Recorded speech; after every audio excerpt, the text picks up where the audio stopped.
It reminds me of that quote of you don't change until the pain of changing is less than the pain of staying the same.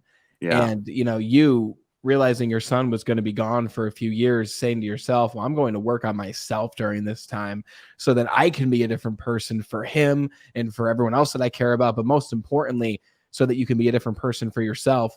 Mm-hmm. That's powerful. And I think that that's something that each of us can ask ourselves, okay, what are the core values that I personally want to live by? I know personally it's been a long time since I've written down the character traits and the values that I want to exhibit and become Mm-hmm. and who I want to be. And if you don't choose those, I can only imagine that the outside world is going to choose them for you, right?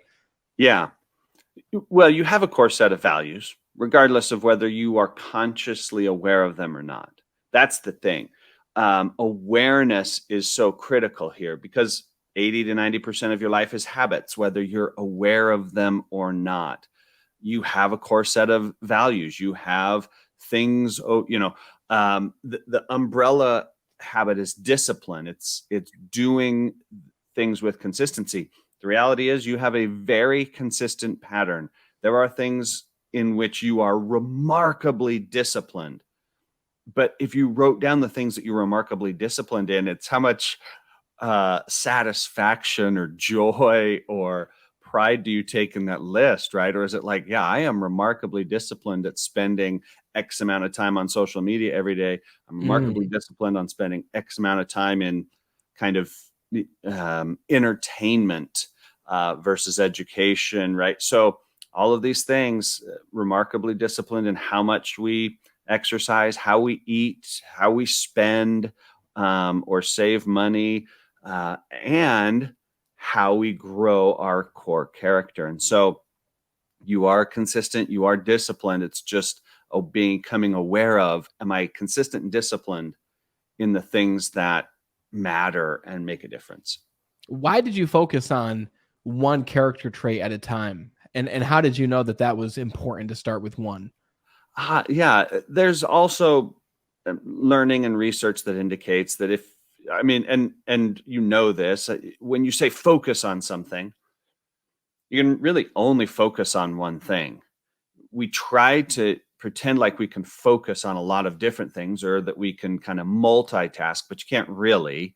And so when you want to see actual results in an area, you have to put in a focused mental and time commitment to that thing.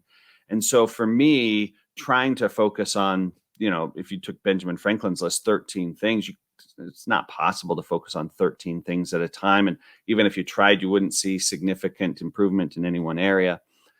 But what we underestimate is the amount of progress we can make in short time of really disciplined focus attention. And so just a week at a time, I was able to implement some habits. And it is true that once I came back around to it, some of those habits had slipped a bit and I needed to reinforce them. But if you try to set 3 to 5 goals, the likelihood of you accomplishing them goes down. If you set one goal and become really focused on it, and that's kind of the hard thing is if you set one goal and really focus on it, and then move to the next one and the next one and the next one, you can get 3 to 5 things done.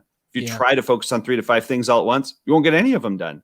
And so when we try to take on too much, when we try to just power through a bunch of things, it doesn't happen. But if we just focus in on small, simple things consistently, that's where we see results.